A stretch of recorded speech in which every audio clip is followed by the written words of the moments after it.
আজ আমি মাটি, এই কবর, তোমার সাথে আমি এই অন্ধকারের ঘর, এই পোকামাকড়ের ঘর, এই অপরিচিত ঘর, তোমার সাথে এমন সৌজন্যমূলক আচরণ করবো যা তুমি এখনই দেখতে পাবে। সাথে সাথে এই খবরটা প্রশস্ত হয়ে যায়। হাদিসের কথা বলছে হযরত আবু সাঈদ খুদরী রাদিয়াল্লাহু আনহু থেকে বর্ণিত, সুনান তিরমিজির হাদিস।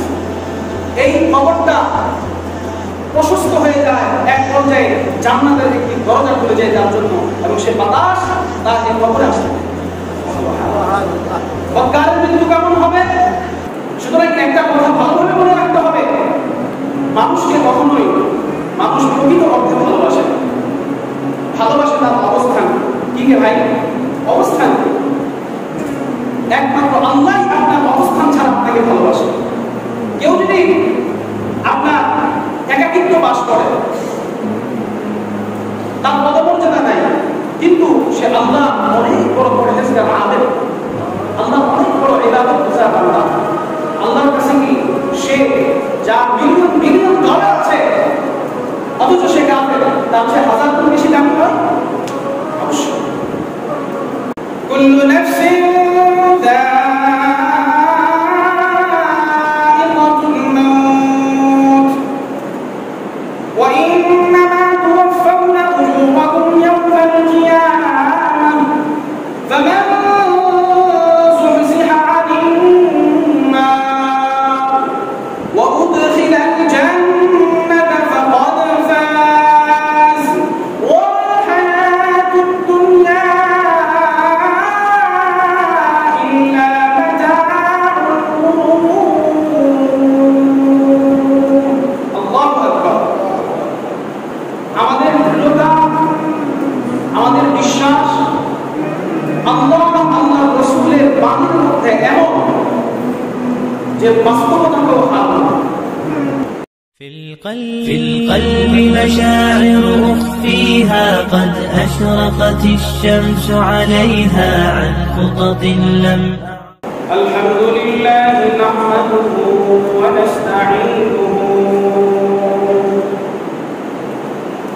ونستغفره ونعوذ بالله من شرور أنفسنا من يهده الله فلا مضل له ومن يضلل فلا هادي له ونشهد أن لا إله إلا الله وحده لا شريك له لا ضد له ولا ند له ولا مد له ونشهد أن محمدا عبده ورسوله صلى الله عليه وعلى آله وأصحابه وبارك وسلم تسليما كثيرا كثيرا. أما بعد فأعوذ بالله من الشيطان الرجيم. بسم الله الرحمن الرحيم. كل نفس ذائقة الموت. صدق الله مولانا العظيم. وقال النبي صلى الله عليه وسلم أكثروا هذه اللذات الموت أو كما قال النبي صلى الله عليه وسلم. লক্ষ কোটি শুকর সুযোগ সেই মহান আলামিন যিনি আমাদেরকে আজকের এই পবিত্র দিনে একত্রিত হওয়ার তৌফিক দান করেছেন। পাশাপাশি আমাকেও আপনাকে ধৈর্য সহকারে আল্লাহ রাব্বুল ইজ্জতের এই ঘরে কিছু দ্বীনি আলোচনা বলার প্রশংসার তৌফিক দান করছেন। সেই শুকরিয়া আদায়ে আমরা রাব্বুল ইজ্জতের দরবারে নিজের ইমানকে বুলন্দ করে জোরে সোরে বলি আলহামদুলিল্লাহ। মুহতারাম হাজিরিন, সময়ের সংক্ষিপ্ততায় আজকে যে বিষয়বস্তুটা আমি আপনাদের জন্য নির্ধারণ করেছি সেটা হচ্ছে আল-মাউত, তথা মৃত্যু। বিষয়টা অনেক বড়, কিন্তু এই সংক্ষিপ্ত সময় ইনশাআল্লাহ আমি কিছু পয়েন্ট আপনাদের সামনে তুলে ধরার চেষ্টা করব এবং আমিও আপনি সহ কিছু মৃত্যুর মুজাকারা করব। মোহতারাম হাজিরিন, লক্ষ্য করুন, পৃথিবীর মধ্যে এমন কোনো বিষয় নাই যার মধ্যে মানুষের মতানৈক্য নেই। স্থান কাল পাত্র বেঁধে মানুষের এক একটা বিষয়ে মতানৈক্য রয়েছে, কিন্তু এই একটি বিষয় মৃত্যু, এর মধ্যে কোনো ধরনের কোনো বর্ণের মানুষের মতানৈক্য নেই। সে হোক মুসলমান, সে হোক কাফের, সে হোক নাস্তিক, সে হোক সিন্দি, সে হোক বুদ্ধা, সে হোক খ্রিস্টান, সে হোক ইহুদি, যেই হোক না কেন। কারণ কি? কেন এই মৃত্যু নিয়ে মানুষের মতানৈক্য নেই? মুখ্য কারণ হিসেবে বর্ণনা করা হয় এই মৃত্যু হচ্ছে অতি বাস্তব বিষয়। মানুষের সম্মুখে ঘটনা সবচেয়ে বাস্তব বিষয় হচ্ছে মৃত্যু। ছেলের সামনে পিতার মৃত্যু, পিতার সামনে ছেলের মৃত্যু, মায়ের সামনে ছেলের মৃত্যু, আবার ছেলের সামনে মায়ের মৃত্যু। এই বাস্তব ঘটনার কারণে মানুষের এই মৃত্যুর ব্যাপারে কোনো ধরনের মতানৈক্য নেই।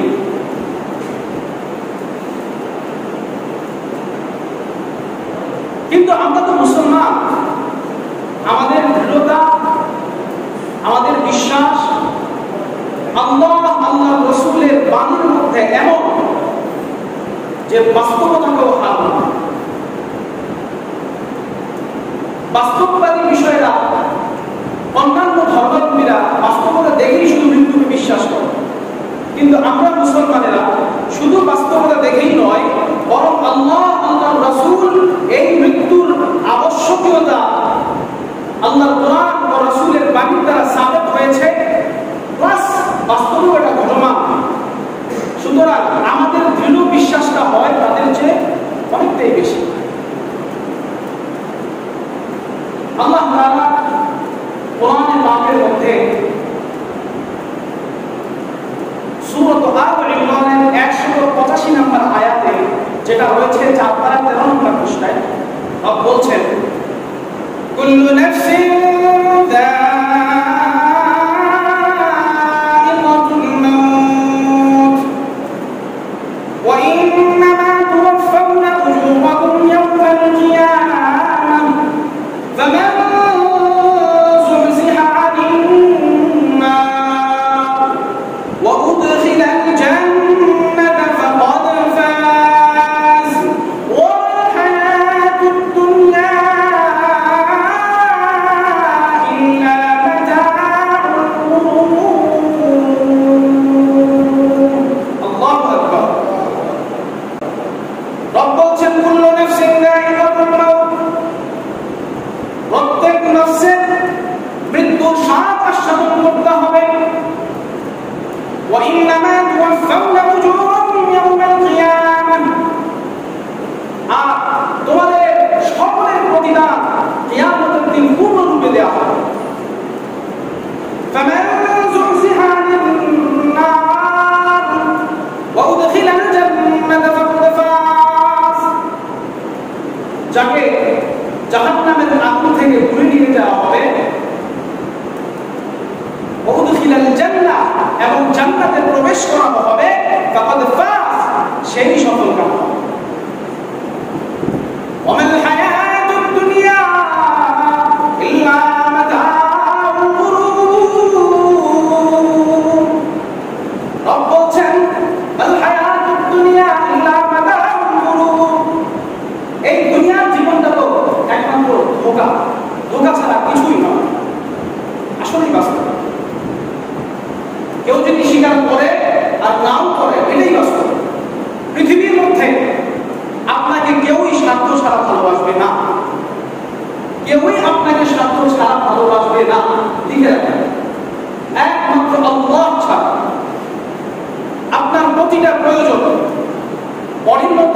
যতগুলো বিষয় আছে সব কিছু নিয়ন্ত্রণ রব আপনার জন্য ব্যবস্থা করে দিচ্ছেন, চাই সে মুসলমান হোক অথবা কাফের। যে আল্লাহর সরাসরি অস্বীকার করছে তাকে আল্লাহ তাআলা দয়ার সাগরে ডুবিয়ে রাখছে। এর মধ্যে কি স্বার্থ পরায়ণের কথা আসে? সুতরাং একটা কথা ভালোভাবে মনে রাখতে হবে, মানুষকে কখনোই মানুষ প্রকৃত অর্থে ভালোবাসে না। ভালোবাসে তার অবস্থান কি গে ভাই? অবস্থান কি? একমাত্র আল্লাহই আপনার অবস্থান ছাড়া আপনাকে ভালোবাসে। কেউ যদি আপনার একাকিত্ব বাস করে, তার পদমর্যাদা নাই, কিন্তু সে আল্লাহ অনেক বড় পরহেজগার আবেদ, আল্লাহ অনেক বড় ইবাদত গুজার বান্দা, আল্লাহর কাছে কি সে যা মিলিয়ন মিলিয়ন ডলার আছে অথচ সে কাফের, তার চেয়ে হাজার গুণ বেশি দামি হয়? অবশ্যই। সুতরাং আমাদের বুঝতে হবে যে আল্লাহ তাআলা আমাদের স্বার্থ পরায়ণতা ছাড়াই আমাদেরকে ভালোবেসে যাচ্ছেন, আমাদেরকে নিয়ামত দিয়ে যাচ্ছেন। আর এই দুনিয়ার সমস্ত বিষয়বাদী হচ্ছে আপনার এই দুনিয়া পর্যন্ত। আপনি যদি কবরে যান, আপনি যদি মৃত্যুবরণ করেন, হরফ করে বলছি আপনার সন্তান আপনার কাছে আপনার কবরের ভিতরে ঢুকবে না। আপনার বাবা আপনার কবরে যাবে না, আপনার নিজেকে আপনার কবরের হিসাব দিতে হবে। আল্লাহ নবী সাল্লাল্লাহু আলাইহি ওয়াসাল্লামের বিবিগণ, আমাদের মায়েরা, হযরত খাদিজা রাদিয়াল্লাহু আনহা রন্ধন করতেন কিভাবে তিনি এই কবরের হিসাব দিতেন। সুতরাং মাল হায়াতুদ দুনিয়া ইল্লা মাতাউল গুরুর, এই দুনিয়ার জীবন হচ্ছে একটি ধোঁকা ছাড়া কিছুই নয়, এটা আমাদের ভালোভাবে বুঝতে হবে। এই কুল্লু নাফসিন যায়িকাতুল মাউত কোরআনে পাকের মধ্যে 3 জায়গায় আছে। একটা হচ্ছে সূরাতুল আল ইমরানের এই 4 পারা 13 নম্বর পৃষ্ঠায়, আরেকটা হচ্ছে সূরাতুল আম্বিয়া 17 পারা 3 নম্বর পৃষ্ঠায়, আরেকটা হচ্ছে 21 পারা 2 নম্বর পৃষ্ঠায়। আল্লাহ তাআলা এই শব্দগুলো কেন ব্যবহার করলেন? রিসার্চ করতে হবে, আমাদের গবেষণায় লিপ্ত হতে হবে। নাফস শব্দটা, নাফস শব্দ আল্লাহ কেন বললেন? কেন আল্লাহ শুধু মানুষের জীব বললেন না, শুধু নফস কেন আমভাবে রাখলেন? নাফস শব্দটা কেন আল্লাহ নিজে ব্যবহার করলেন? মুফাসসিরিন কেরাম বলেন এই কুল্লু নাফস বলে শুধু মানবাত্মার উদ্দেশ্য নয়, বরং পৃথিবীর মধ্যে যত আত্মা আছে, চাই তা মানব হোক, দানব হোক, জিন হোক, আপনার প্রাণী জগৎ হোক, সবকিছু, এই প্রত্যেক সবকিছুরই মৃত্যু আবশ্যক। খুদ মালাকুল মাউত হযরত আজরাইল আলাইহিস সালাম তিনিও মৃত্যুবরণ করবেন এবং খুদ এই মৃত্যুর মৃত্যু হবে। দলিল কোথায়? সূরাতুর রহমানের 26 থেকে 27 নম্বর আয়াতে আল্লাহ রাব্বুল ইজ্জত বলছেন, কুল্লু মান আলাইহা ফান ওয়া ইয়াবকা ওয়াজহু রাব্বিকা যুল জালালি ওয়াল ইকরাম।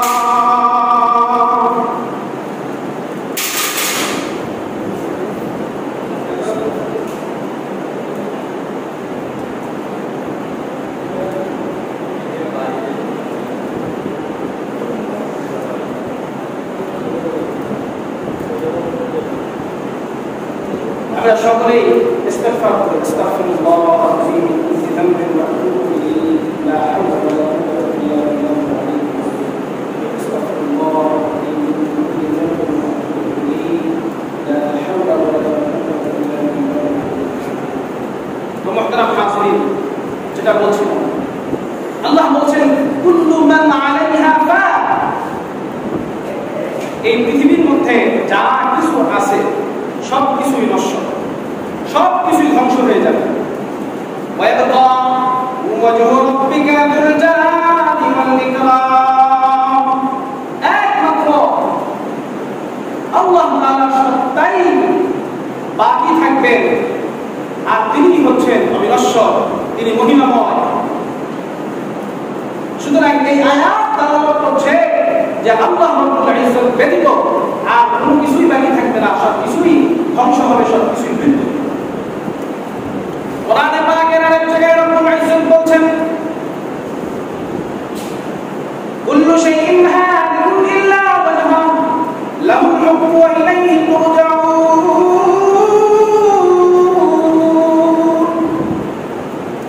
প্রত্যেক বস্তুই ধ্বংস হয়ে যাবে একমাত্র আল্লাহ ছাড়া। লাহুল হুকমু ওয়া ইলাইহি তুরজাউন। আল্লাহর কাছেই এই বিচার কার্য, আর তার দিকে আমাদের করতে হবে। মুহতারাম হাজিরিন, মৃত্যু এমন একটা বিষয়, যে বিষয়টা অতি বাস্তবতা সত্ত্বেও আমরা তা বিশ্বাস করতে বরাবরই বেখেয়াল থাকি। হয়তো আমাদের মুখের দ্বারা স্বীকার হয় না, কিন্তু কাজের দ্বারা না হয় আমরা যুবক বয়সে কেন নিজেকে এই অনুপ্রেরণা দেয় যে আমার মাত্র 20-25 বছর, এখনো তো আমার বয়স হতে অনেক বেশি। এই মৃত্যু থেকে যদি আমরা পলায়ন করি, কিন্তু আল্লাহ রাব্বুল ইজ্জত সূরাতুল জুমআহ 8 নম্বর আয়াতে আমাদেরকে বলে দিচ্ছেন কুল ইন্নাল মাউতা আল্লাযী তাফিরুনা মিনহু ফাইন্নাহু মুলাকীকুম সুম্মা তুরদ্দুনা ইলা আলিমিল গায়বি ওয়াশ-শাহাদাতি ফায়ুনাব্বিউকুম বিমা কুনতুম তা'মালুন। হে নবী, আপনি বলে দিন ইন্নাল মাউতা আল্লাযী তাফিরুনা মিনহু, নিশ্চয় এই মউত থেকে তোমরা পলায়ন করো, ফাইন্নাহু মুলাকীকুম, কিন্তু জেনে রাখো অবশ্যই এই মৃত্যু তোমাদের সাথে সাক্ষাৎ করবে। সুম্মা তুরদ্দুন ইলা আলিমিল গায়বি ওয়াশ-শাহাদা ফায়ুনাব্বিউকুম বিমা কুনতুম তা'মালুন, অতঃপর তোমাদেরকে তোমাদের প্রত্যক্ষ এবং দৃশ্য অদৃশ্যের আলিম যিনি, দৃশ্য অদৃশ্যের জ্ঞানী যিনি, তার কাছে প্রত্যাবর্তন করা হবে, ফিরিয়ে দেওয়া হবে। ফায়ুনাব্বিউকুম বিমা কুনতুম তা'মালুন, অথবা তিনি তোমাদের কৃতকর্মের সব কিছুর সংবাদ প্রদান করবেন। মৃত্যুর অবস্থা কেমন হবে? আল্লাহ রাব্বুল ইজ্জত সূরাতুল ওয়াকিআর মধ্যে বলে দিচ্ছেন ফালাউলা ইযা বালাগাতিল হুলকুম ওয়া আনতুম হিনাইযিন তানজুরুন। আল্লাহু আকবার। মানুষের ইযা বালাগাতিল হুলকুম, যখন কণ্ঠনালীতে এই মৃত্যু এসে যাবে, ওয়া আনতুম হিনাইযিন তানজুরুন, তখন মানুষ শুধু তাকিয়ে থাকবে, কিছু বলতে পারবে না। যারা মৃত্যু অবস্থায় মানুষকে দেখেছেন, মুমূর্ষু অবস্থায় তারা বলতে পারবে। মানুষের মৃত্যুর সময় যখন এসে যায়, তখন তার জবান বন্ধ হয়ে যায়, প্যারালাইসিস, কথা বলতে পারে না, হাত নাড়াতে পারে না, আস্তে আস্তে সব কিছু অবশ হয়ে আসে। আল্লাহ তাআলা কথাই বলছেন ফালাউলা ইযা বালাগাতিল হুলকুম ওয়া আনতুম হিনাইযিন তানজুরুন, তখন তোমরা শুধু তাকিয়েই থাকবা, আর কিছু করতে পারবা না, তোমার শক্তি ছিনিয়ে নেওয়া হবে। আরে আমি আল্লাহ তোমাদের অতি নিকটে, কিন্তু তোমরা তো আমাকে দেখো না, তোমরা আমাকে দেখার চেষ্টা করো না, তোমরা কেন আলিল্লাহ হও না, কেন তোমরা আল্লাহকে চিনতে চাও না? সূরাতুল কিয়ামার মধ্যে রব বলছেন কাল্লা ইযা বালাগাতিত তারাকিয়া ওয়া কিলা মান রাআ ওয়া ফান্না আন্নাহুল ফিরাক ওয়া তাফাতিস সাকু বিস-সাক ইলা রাব্বিকা ইয়াওমা ইযিল মাসাক। স্পষ্ট মৃত্যু যে অবস্থা আল্লাহ রাব্বুল ইজ্জত বর্ণনা করে দিচ্ছেন, দেখেন কত বাস্তব বিষয়। একটা আমাদের সামনে ঘটে, আর এক কোরআন স্পষ্ট আমাদেরকে সংবাদ প্রদান করছে। কাল্লা, কখনো নয়, ইযা বালাগাতিত তারাকিয়া ওয়া কিলা মান রাআ, যখন এই মৃত্যু আপনার কাছে পৌঁছে যাবে, তখন বলা হবে কিলা মান রাআ, আজ তোমাকে কে বাঁচাবে? ওয়া যান্না আন্নাহুল ফিরাক, তখন এই মৃত্যুমুখে ব্যক্তি সে বুঝে যাবে আন্নাহুল ফিরাক, এই দুনিয়া থেকে বিদুকের সময় তার এসে গেছে। ওয়ালতাফাতিস সাকু বিস-সাক, একটা পায়ের গুচ্ছ আরেকটার সাথে এরকম জড়াতে থাকবে। দেখবেন মৃত্যু মুখে ব্যক্তির অবস্থা এভাবে দুই পা এরকম এক বোঝা আরেকটার সাথে মিলিয়ে যায়। ইলা রাব্বিকা ইয়াওমাইযিনিল মাসাক, আর তখনই আল্লাহ থেকে তার প্রত্যাবর্তন। সুতরাং এই মৃত্যুকে আমাদের স্মরণ করতে হবে বেশি বেশি। আমাদের সালাফদের মধ্য থেকে আল্লামা রুবাইয়ি রাহিমাহুল্লাহ তিনি বলেন, আমি আবু ইসহাক রাহিমাহুল্লাহকে দেখেছি যে তিনি সারা জীবন তার পকেট থেকে একটা কাগজের টুকরা বের করতেন এবং পকেটে রেখে দিতেন।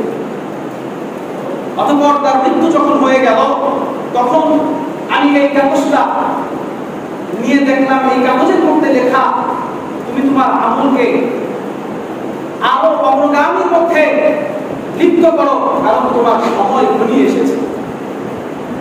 আমাদের আসলাফরা ছিলেন এমন, আমাদের আসলাফরা একটা ওসিয়ত নামা লিখতেন।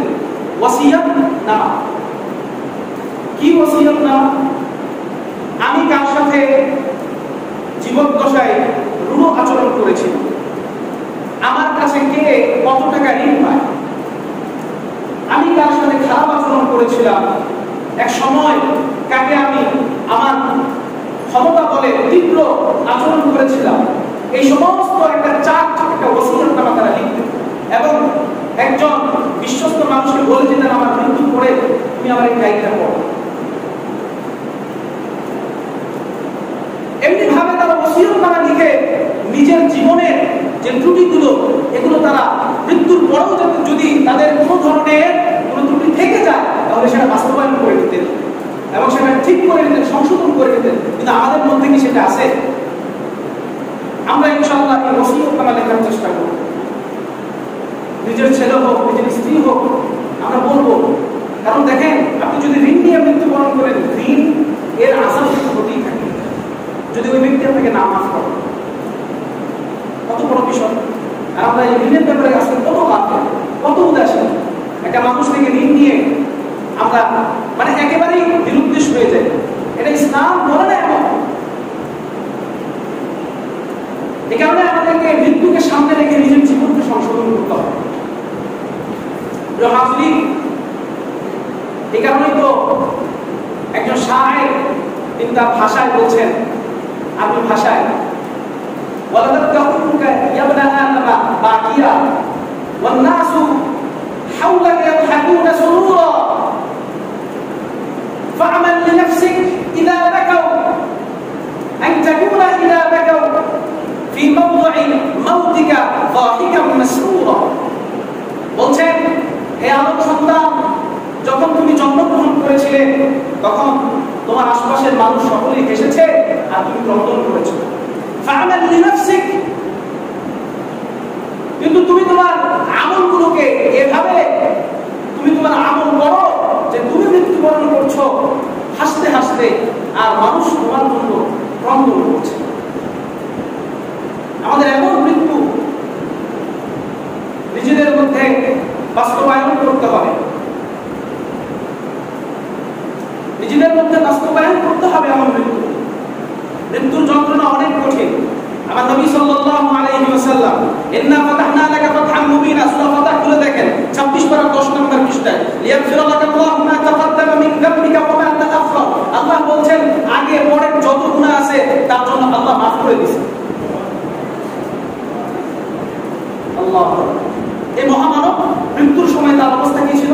হাদিসে পাকের মধ্যে আসছে নবী সাল্লাল্লাহু আলাইহি ওয়াসাল্লাম মৃত্যুর সময় পাত্র থেকে পানি নিয়ে মুখ কিভাবে মুছতেছিলেন, মুখ লাল হয়ে যাচ্ছিল। নবী সাল্লাল্লাহু আলাইহি ওয়াসাল্লাম বলেন, লা ইলাহা ইল্লাল্লাহ ইন্না লিল মাউতি সাকারাত, ইন্না লিল মাউতি সাকারাত। আল্লাহ ছাড়া কোনো ইলাহ নাই, নিশ্চয়ই মৃত্যুর যন্ত্রণা অনেক কঠিন, নিশ্চয়ই মৃত্যুর যন্ত্রণা অনেক কঠিন। এই অবস্থা থেকে হযরত ফাতিমা রাদিয়াল্লাহু আনহা বাবার অবস্থা থেকে আর সইতে পারলেন না, বললেন, ওয়া বাবাতা, ওয়া বাবাতা, আমার বাবার কত কষ্ট হচ্ছে, আমার বাবার কত কষ্ট হচ্ছে। তখন নবী সাল্লাল্লাহু আলাইহি ওয়াসাল্লাম বললেন, আফসাহুল আরব কি বলে দেখেন, লাইসা আলা আবিকা কামুন বা'দা আল-ইয়াউম, আজকের পর থেকে তোমার বাবার আর কষ্ট হবে। তার মানে কি?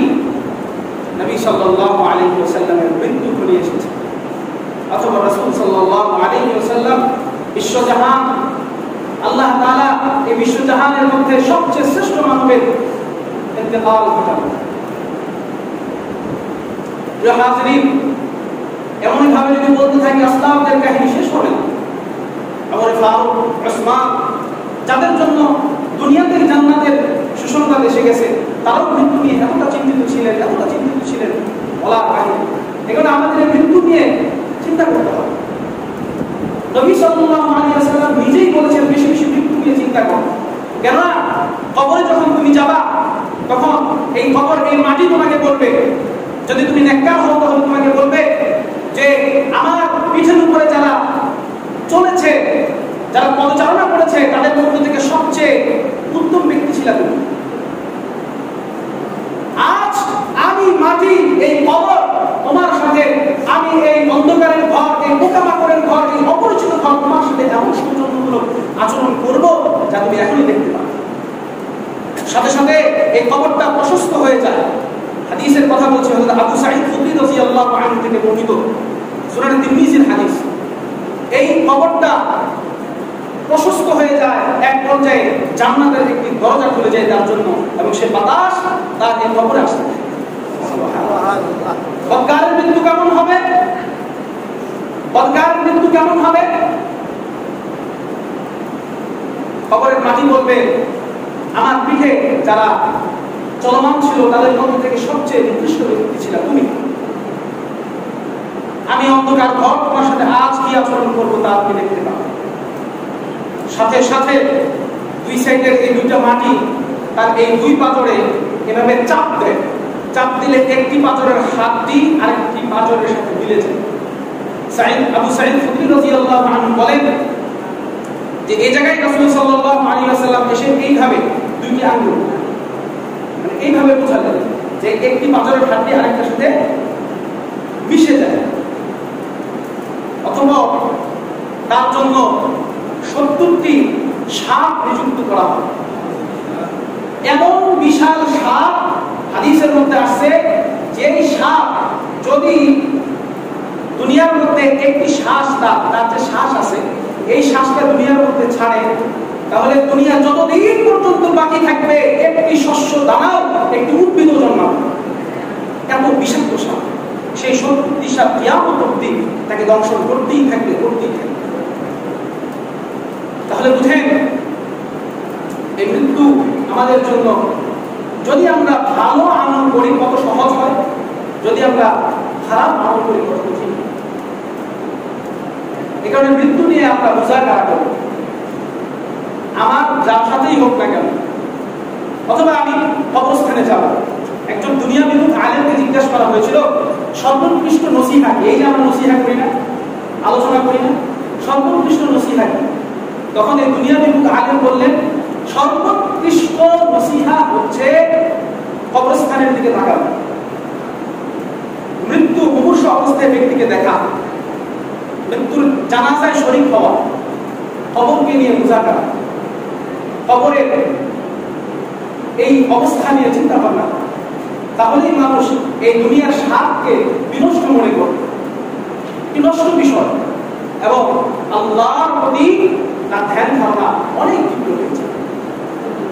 তো মুহতারাম হাজিরিন, পরিশেষে আমি বলতে চাই যে আমাদের বেশি বেশি মৃত্যুর মুযাকারা করা উচিত। সময়ের অনেক সংক্ষিপ্ততা, আলোচনা অনেক বড়, এই মৃত্যু নিয়ে অনেক অনেক আসলাফগণ, নবী আলাইহিস সালামগণ মৃত্যুর কথাই স্মরণ করিয়েছেন। আজকে আপনি যেখানেই যান, আপনি চরমনায় যান, আপনি তাবলীগে যান, আপনি যেখানেই যান, এই মৃত্যুর কথা আপনাকে স্মরণ করিয়ে দেবেন। কেন? এই মৃত্যুর কথা স্মরণ হলেই আপনি আল্লাহকে চিনতে পারবেন। মৃত্যুর কথা আমরা স্মরণ করবো তো ইনশাআল্লাহ। আল্লাহ আমাদের তৌফিক দান করুন। ওয়া আখির দাওয়ানা আলহামদুলিল্লাহি রাব্বিল আলামিন।